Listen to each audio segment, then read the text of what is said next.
দর্শক, নির্বাচনী প্রচারের খবর জানাতে ভোলা ও টাঙ্গাইল থেকে আমাদের সঙ্গে যুক্ত হচ্ছেন সহকর্মী ছোটন সাহা এবং অভিজিৎ ঘোষ। শুরুতেই যাচ্ছি আমরা ভোলার কাছে। ছোটন, কেমন চলছে প্রচারণা, বিস্তারিত জানাবেন।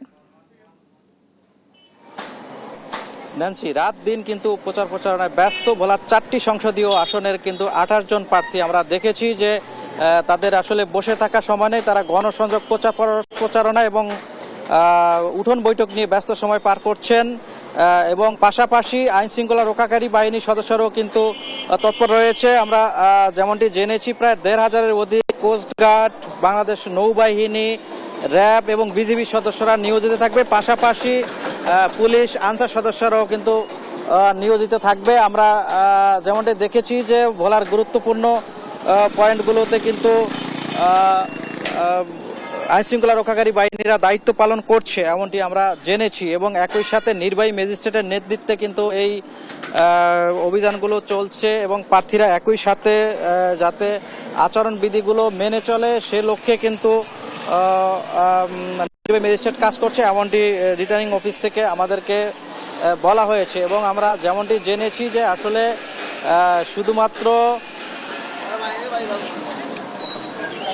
শুধুমাত্র যে প্রার্থীরা যে গণসংযোগ করছেন, একই সাথে প্রার্থীদের যারা পরিবারের সদস্যরা রয়েছেন তারাও কিন্তু নেমে পড়েছেন গণসংযোগে, উঠোন বৈঠকে, আমরা এমনটি কিন্তু জেনেছি। এবং একই সাথে এখন পর্যন্ত বলা যায় যে 28 জন প্রার্থী রয়েছে। 10টি রাজনৈতিক সংগঠনের 28 জন প্রার্থী কিন্তু প্রতিদ্বন্দ্বিতা করছেন, যাদের মধ্যে বিএনপি জোট, বিএনপি, জামায়াত ইসলামী আন্দোলন বাংলাদেশ এবং ন্যাশনাল পিপলস পার্টি সহ 10টি রাজনৈতিক দলের প্রার্থীরা কিন্তু রয়েছেন যারা গণসংযোগ করছেন, গ্রামগঞ্জে করছেন এবং একই সাথে শহরে তারা এই গণসংযোগ করছেন। ভোটারদের মন জয়ের তারা কিন্তু চেষ্টা করছেন এবং বলা যায় চায়ের কাপে ঝড় চলছে আলোচনার। আসলে কে হচ্ছেন বিজয়ী এমন আলোচনাও কিন্তু আগাম আলোচনা চলছে এমনটি আমরা জেনেছি এবং ভোটারদের সাথেও কথা বলেছি। ভোটাররা আসলে চাচ্ছিলেন একটি সুন্দর সুশৃঙ্খল পরিবেশ তারা চাচ্ছেন এবং এই পরিবেশ সুন্দর হলেই তারা ভোটাররা কিন্তু ভোট দিতে যাবেন। এবং একই সাথে গুরুত্বপূর্ণ পয়েন্টগুলোতে আমরা দেখছি নৌবাহিনীর সদস্যরা কিন্তু তারা চেকপোস্ট বসিয়েছে, তারা তল্লাশি চালাচ্ছে এমনটি আমরা দেখেছি। তো এ ছিল আমার কাছে ভোলাতে নির্বাচনী পরিবেশের সার্বিক চিত্র। এখন আমরা যুক্ত হচ্ছি টাঙ্গাইল, সেখানে রয়েছেন আমাদের সহকর্মী অভিজিৎ। আপনি সেখানকার প্রার্থীদের গণসংযোগ কেমন চলছে বিস্তারিত জানাবেন। জি ছোটন, আপনাকে ধন্যবাদ। আমি এই মুহূর্তে রয়েছি টাঙ্গাইল 1 আসন মধুপুর ধনবাড়ি নিয়ে।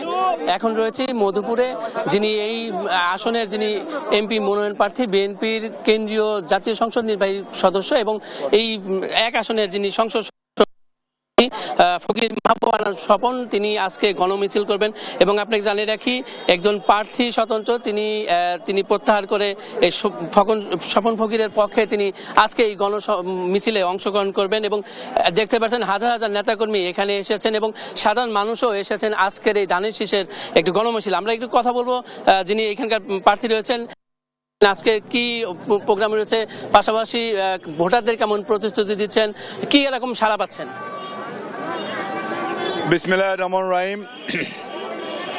আজকে আমাদের ধানের শীষের গণমিছিল, সেটাকে সামনে রেখে আজকে আমার 11টা ইউনিয়ন এবং এই পৌরসভার হাজার হাজার নেতা কর্মীরা এবং যারা সমর্থক ধানের শীষ সমর্থকরা এখানে মিলিত হচ্ছে, জড়ো হচ্ছে। আমরা একটু পরেই আমাদের মিছিল শুরু করব। আজকে সারা বাংলাদেশে আমরা দেখছি ধানের শীষে গণজাগরণ শুরু হয়েছে, তার কিন্তু প্রভাব এই মধুপুর ধনবাড়িতে পড়েছে এবং সেটাকেই ইনশাল্লাহ সামনে রেখে আজকে আমার নেতা কর্মীরা এবং এলাকার উন্নয়ন, এলাকার জনগণ সাংঘাতিকভাবে উজ্জীবিত, এত উজ্জীবিত যে এখানে কত হাজার হাজার লোক আসবে আমরা বুঝতে পারছি না। আমাদের আজকের এই মিছিল থেকে আমরা মধুপুর ধনবাড়িকে জনগণকে বোঝাতে চাই, সারা বাংলাদেশে আজকে আমাদের যে গণজোয়ার, ধানের শীষে গণজোয়ার, এবং আমার নেতা তারেক রহমান সাহেবের যেখানে যাচ্ছেন, ওনার যে সমাবেশে জনসভায় লক্ষ লক্ষ লোক আসছে, আজকে এখানেও এই মধুপুর প্রমাণিত হবে। আজকে ধানের শীষের পিছনে সারা বাংলাদেশ তথা মধুপুর ধানবাড়িবাসী এই ধানের শীষের আগামীতে 12ই ফেব্রুয়ারিতে নির্বাচন হবে। সেই নির্বাচনে আমাদেরকে ধানের ভোট দিয়ে নির্বাচিত করে ইনশাল্লাহ আগামীতে সরকার গঠন করার সাহায্য সহযোগিতা করবে। ধন্যবাদ। জি, আপনাকেও ধন্যবাদ। তিনি বলছিলেন যে সামনের 12ই ফেব্রুয়ারি সেই ভোটে তিনি জয়ী লাভ করবেন এবং এই টাঙ্গাইলের 1 আসনে ধনবাড়ী এবং মধুপুরে তিনি ব্যাপক উন্নয়ন করবেন এমনটি বলছেন। এই ছিল টাঙ্গাইলের প্রচারণে আমার কাছে সর্বশেষ। ন্যান্সি।